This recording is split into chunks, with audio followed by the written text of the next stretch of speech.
actually love construction. Ooh, it's one of my favorite things to look at. Buildings, when they're done, they're really boring. Construction is, however, always interesting. Look at that stuff. Look at all the different colors and all the different structures.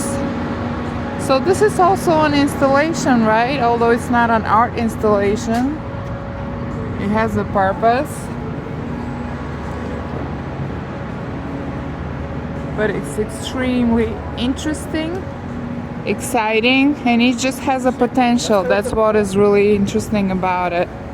The potential of it becoming a building. I think that's what is amazing. Also, all the signage. Look at all these signs, all these doors. They're really pretty. They look awesome.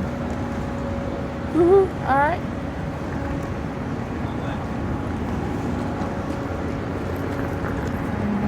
This is gonna go. Alright, that's. Look at these cranes and stuff. This is pretty awesome. Anyways, peace out.